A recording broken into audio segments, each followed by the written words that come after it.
ወለጋ መፍትሄው አግኝቷል። አሁን ላይ ቢያንስ ዝም ብሎ የሚሞት የለም። ምስኪ ዘድንግል በጣም ሶሪ፣ ያው እየተከታተልኩ ነበር እያንዳንዱ ነገር። ስሜቴ ነው በነገራችን ላይ ግን ስሜታዊ መሆን አያስፈልግም። ጥፋቱ የማን ይመስላል? እኔ ጥፋቱ የህዝቡ ነው። ጥፋቱ የህዝቡ ነው። ብትታገልም ትሞታለህ፣ ባትታገልም ትሞታለህ። ብትታገል ቢያንስ አጥፊን ቀንሰህ ነገ ወንድምህን የሚገለውን ቀንሰህለት ትሞታለህ።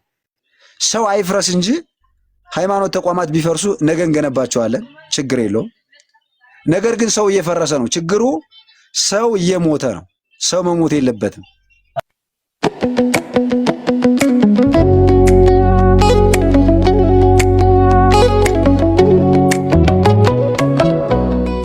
እኔ በርካታ ፋኖ ጓደኞች አሉኝ ወለጋ ላይ። የውጊያ አቅማቸው እንኳን ይለያል። የማድረግ አቅማቸው አርሲ ላይ ለምን ነው የማይደገሙ? ብትታገልም ትሞታለህ፣ ባትታገልም ትሞታለህ። ብትታገል ቢያንስ አጥፊን ቀንሰህ ነገ ወንድምህን የሚገለውን ቀንሰህለት ትሞታለህ። ቤተክርስቲያን ተቃጠለ። አባቶቻችን ምን አደረጉ? ይሄን የምለው ምንድነው? አሁንም እርግጠኛው መናገር የምችለው እኔ ለፖለቲካ ትርፍ አይደለም፣ ግን ሙስሊሙ ተነስቶ ኦርቶዶክስን አጠቃ የሚል ታሪክ ኢትዮጵያ ውስጥ የለም። እንደዛ ፖለቲከኞች ናቸው ሁሌም። ግን ደግሞ ፖለቲካ የሰጣቸው ፖለቲካውን ትራስ ያደረጉ የሃይማኖት አባት መሳይ ነው ሊባል ይገባል እንዴ?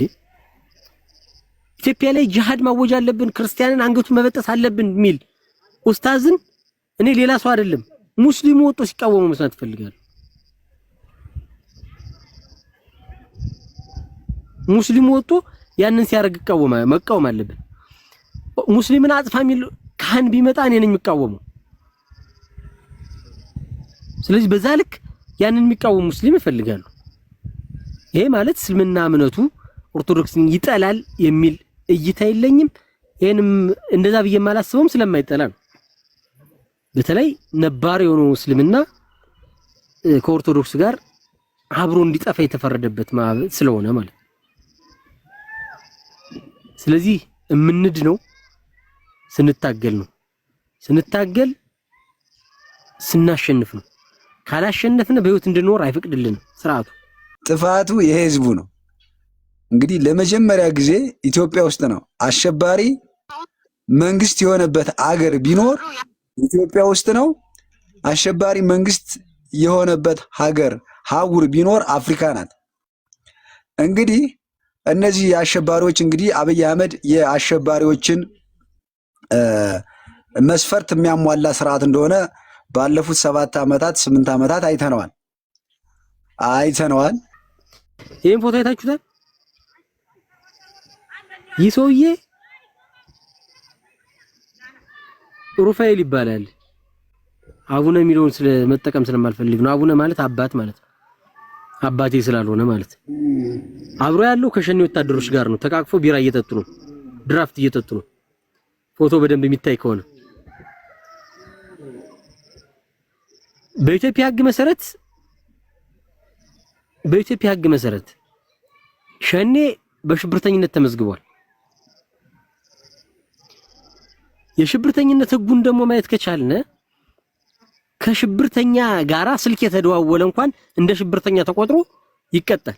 ስልክ የተደዋወለ የተገናኘ በፋይናንስ ያገዘ የሽብርተኝነት ሕግ ብሎ አማራን ሲያሰቃዩበት የነበረው። ሃይማኖት ተቋማት ምናምን ይፍረሱ ችግር የለውም። ሰው አይፍረስ እንጂ ሃይማኖት ተቋማት ቢፈርሱ ነገ እንገነባቸዋለን፣ ችግር የለውም። ነገር ግን ሰው እየፈረሰ ነው ችግሩ። ሰው እየሞተ ነው። ሰው መሞት የለበትም። ሰው እየሞተ ነው። ሰው መሞት የለበትም። ከዛ በተጨማሪ አማራ ደስ የሚለኝ ባህሪው ኦሮሞ ሲበደልም ሰው የሆነ ፍጡር ሁሉ በአገሩም ሆነ በሌላው ዓለም ለሚደርስበት ማንኛውም አይነት ጉዳት ይቃወማል፣ ድምፁን ያሰማል። አሁንም እያደረግን ያለነው ምናልባት አንዳንዶቻችን መስመር ስተን ካልሆነ በስተቀር ምስኪ ዘድንግል እንዳለው ኦሮሚያ ውስጥ ያሉ የኦሮሚያ ተወላጆች ኦሮሞዎች ራሳቸው የኛ መንግስት ነው አብይ ኦሮሞ ነው ብለው የሚያስቡ ራሳቸው የመረጡት ራሳቸው የሚደግፉት ስርዓት ነው እየገደላቸው ያለ። ይሄ የኦሮሞ ምሁር ይጨነቅበት፣ የኦሮሞ አብሮ ይጨነቅበት፣ ብቻችን የምንጨነቅበት እኛ ሰብአዊ ስሜት ስለሚሰማን እንደሆነ አይነው ይገባኛል። ሰብአዊ ስሜት አለ ከኛ ጋር እንደ ሀገር ያገባናል። የማረክነውን ሰራዊትም ወደ ቤተሰቡ የምንልክበት መንገድ አንዱ ሰብአዊነትና ነገ ለሀገሩ ይጠቅማል ብለን ከማሰብ የተነሳ እንደሆነ ይህን ሁላችንም ልንግባባበት ይገባል ብዬ አስባለሁ። 4 ኪሎ ላይ ቅድም መት እያለች ነበር። 4 ኪሎ ላይ ያለው ሲፈርስ 5 ኪሎ እንደማይቀርለት ግን መታወቅ አለበት። ይሄ ጥቁር ለባሽ ሌባ 2 እና 3 ልጅህን አስቀምጠህ ካህን ነኝ ጳጳስ ነኝ የምትል ሌባ ከአብይ አህመድ ጋር አብረህ ትወድቃለህ። አባቶችን ለምን ትናገራለህ የሚል ደናቁርት አይጠፋ ይሆናል። አባት ከሆነ እዛው አባትነቱን ካንተ ጋር ያርግ። ለኔ አባቴ አይደለም እንዴ እንት አባት የለኝም።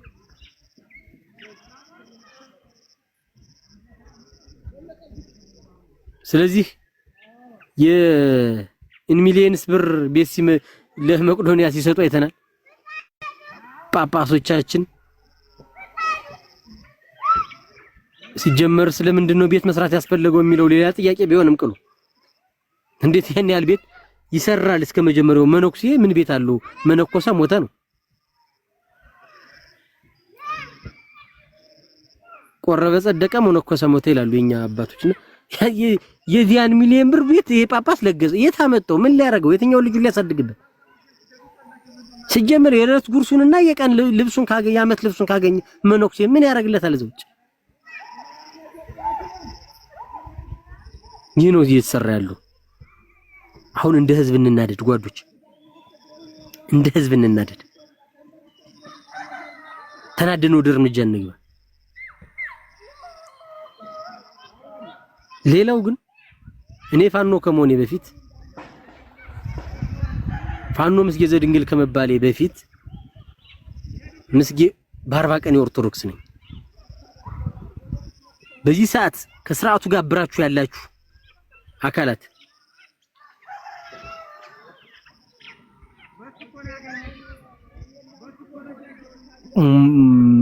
ፖለቲከኛ ከመሆናችሁ በፊት ብዙ ነገር ከመሆናችሁ በፊት እናንተ ኦርቶዶክስ ነበራችሁ። መከላከያ ከመሆኑ በፊት አንተ ኦርቶዶክስ ነህ። ፖሊስ ከመሆን ሚኒሻ ከመሆን ምናምን በፊት ኦርቶዶክስ ነህ። አሁን ላይ ኦርቶዶክሳውያን ላይ የጥፋት ዘመቻ ታውጇል በአብይ አህመድና ቡድኖቹ። ስለዚህ ወደዚህ የህዝባዊ ንቅናቄ ገብታችሁ ይህን ስርዓት አጥፍተን ኢትዮጵያም ኢትዮጵያውያንም ሃይማኖታችንም ተከብሮ የሚኖርበት ስርዓታዊ መንግስት ስርዓት ያለው መንግስት ካገዛዝ ወደ ስርዓት የምንሸጋገርበት ሁኔታ ያስፈልገናል።